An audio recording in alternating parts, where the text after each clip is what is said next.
আসসালামু আলাইকুম। আজকে আমি গুঁড়া দুধের রসমালাই তৈরি করে দেখাবো। যারা একেবারেই নতুন তাদের জন্য আমার আজকের এই রসমালাইয়ের রেসিপি খুব সহজভাবে তৈরি করে দেখাবো। পুরো রেসিপি জুড়েই থাকবে বিভিন্ন রকমের টিপস অ্যান্ড ট্রিক্স, যেগুলো ফলো করলে আপনারাও দোকানের মতো পারফেক্ট তুলতুলে নরম রসমালাই তৈরি করতে পারবেন এই ঈদে। রসমালাই তৈরি করতে প্রথমে আমরা একটা ড্রাই বড় বোল নিয়ে নিব। তার মধ্যে আমি 1 কাপ ফুল ক্রিম গুঁড়ো দুধ মানে পাউডার মিল্কটা নিয়ে নিব। আমি এখানে ডিপ্লোমা ব্র্যান্ডের ব্যবহার করেছি। 1/2 চা চামচ নিয়ে নিচ্ছি বেকিং পাউডার, আর উঁচু 1 টেবিল স্পুন নিচ্ছি ঘি। এখন সব উপকরণ আমি পাউডার মিল্কের সাথে খুব ভালো করে মিশিয়ে নিব।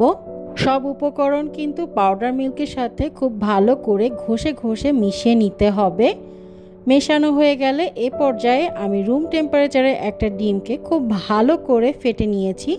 সেই ডিমটা এখন পাউডার মিল্কের সাথে দিয়ে আমি আলতো হাতে খুব ভালো করে মিশিয়ে নিব। এটা কিন্তু ময়দার মতো মথে নেওয়া যাবে না, আলতো হাতে এটাকে মিশিয়ে নিতে হবে। ঠিক এরকম একটা আঠালো ডো তৈরি হবে। হাতে যেগুলা লেগে থাকবে সেই মিশ্রণটাকে আপনি চাইলে চামচের মাধ্যমে ছাড়িয়ে নিতে পারেন। আমাদের এই পাউডার মিল্কের মিশ্রণটা কিন্তু রেস্টে রাখার কোনো প্রয়োজন নাই। আমি হাত ধুয়ে এসেছি, হাত ধুয়ে হাতে খুব ভালো করে একটু ঘি মাখিয়ে নিয়েছি। ঘি মাখিয়ে নিলে কিন্তু আমাদের রসমালাইগুলা শেপ দিতে অনেক সহজ হবে। আমি ছোট একটু অংশ নিয়ে নিচ্ছি। ঠিক এভাবে আমি লম্বা করে চমচমের মতো শেপ দিয়ে নিব। একটু ছোট আকারে করে নিতে হবে, কারণ এগুলো আমরা যখন দুধের ভিতরে জাল দিব তখন অনেক বড় হয়ে যাবে। সম্পূর্ণ দুধের মিশ্রণ দিয়ে আমার রসমালাইয়ের শেপ দেওয়া হয়ে গেছে, দেখতেই পাচ্ছেন।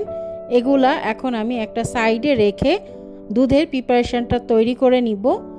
এখানে আমি 1 লিটারের মতো লিকুইড মিল্ক নিয়ে নিয়েছি। এখন এর মধ্যে আমি 2 টেবিল স্পুনের মতো চিনি দিয়ে দিলাম, 4-5টা সবুজ এলাচ দিয়ে এখন এই দুধটাকে আমি একবার বলক তুলে নিব। এটাকে কিন্তু জাল দিয়ে ঘন করার কোনো প্রয়োজন নাই। যখন বলক চলে আসবে তখন আমরা এর মধ্যে যে রসমালাইগুলো তৈরি করে রেখেছিলাম সেই রসমালাইগুলো অ্যাড করে দিব। দিয়ে হাই হিটে এটাকে জাল দিতে হবে এবং ঢাকনা দিয়ে ঢেকে দিতে হবে। খেয়াল রাখতে হবে চুলার জাল কিন্তু এরপরে বাড়ানোও যাবে না, কমানোও যাবে না। সেম হিটে A to Z রান্না করতে হবে। আর যখন দুধটা এরকম উপরে চলে আসবে ঢাকনাটা তুলে আবারও ঢেকে দিতে হবে। এভাবে করে আমরা 15 থেকে 20 মিনিটের মতো এই মিষ্টিটাকে রান্না করে নিব। দেখতেই পাচ্ছেন আমি কিভাবে ঢাকনা তুলছি, আর ঢাকনা তোলার পরে দুধটা কিভাবে নিচে নেমে যাচ্ছে। জাল করতে করতে এক পর্যায়ে যখন দেখবেন দুধটা একটু ঘন হয়ে এসেছে তখন 2 কাপ গরম পানি এর ভিতরে অ্যাড করে দিতে হবে, কারণ দুধ ঘন হয়ে গেলে কিন্তু মিষ্টিটা ভালোভাবে নরম হবে না। আর নাড়াতে হলে ঠিক এভাবে হাঁড়িটা ধরে হালকা করে একটু নাড়িয়ে দিলেই হবে। 15 মিনিট পরে আমি এখান থেকে একটা মিষ্টি তুলে দেখে নিচ্ছি আমাদের মিষ্টিটা সিদ্ধ হয়েছে কিনা। একটা বাটিতে তুলে আমি চামচ দিয়ে কেটে চেক করে নিব। মিষ্টিটা সিদ্ধ হয়ে গেছে, একেবারেই সফট হয়ে গেছে, আশা করি দেখেই বুঝতে পারছেন। এখন আমি চুলার জালটা বন্ধ করে দিব, আর এই মিষ্টিটাকে আমি এভাবে ঢাকনা দিয়ে ঢেকে 2 ঘন্টার জন্য রেখে দিব ঠান্ডা হওয়ার জন্য। 2 ঘন্টা পরে ঠান্ডা হয়ে গেলে আমরা মিষ্টিগুলা দুধ থেকে তুলে এভাবে একটা পাত্রে রেখে দিব। আর বাকি দুধ দিয়ে আমরা এখন মালাই তৈরি করে নিব। রসমালাইয়ের জন্য আমরা যেই দুধটা রেখেছিলাম সেই দুধের মধ্যে 2 টেবিল স্পুনের মতো কনডেন্স মিল্ক আর 4 টেবিল স্পুনের মতো আমি এখানে ফ্রেশ ক্রিম অ্যাড করে দিচ্ছি। আপনারা চাইলে এখানে পাউডার মিল্কটাও ব্যবহার করতে পারেন। ক্রিম দিলে মালাইটা খেতে অনেক মজা হয়। খুব ভালো করে মিশিয়ে নিচ্ছি এবং এটাকে জাল দিয়ে এখন আমরা ঘন করে নিব। জাল দেওয়া হয়ে গেলে এটাকে এখন ঠান্ডা করে নিব। কিছুটা ঠান্ডা হয়ে আসলে মিষ্টির মধ্যে আমরা এখন এই মালাইটাকে অ্যাড করে নিব। দেখতেই পাচ্ছেন আমার মালাইয়ের কালার কিন্তু চেঞ্জ হয়ে গেছে।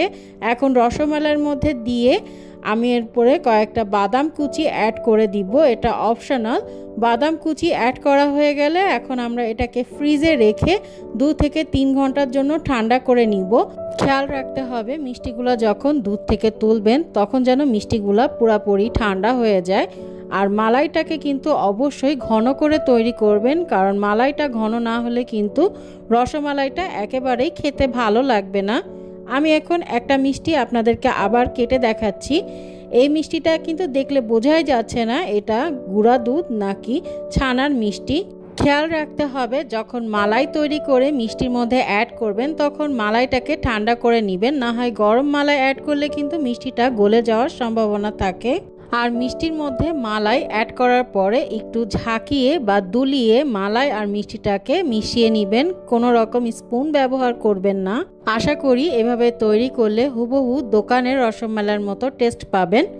এই ঈদে অবশ্যই একবার হলেও ট্রাই করবেন। 1 কাপ গুঁড়ো দুধ দিয়ে কিন্তু 15 মিনিটে 1 কেজির মতো রসমালাই তৈরি করা যায়। সবাই ভালো থাকবেন। আল্লাহ হাফিজ।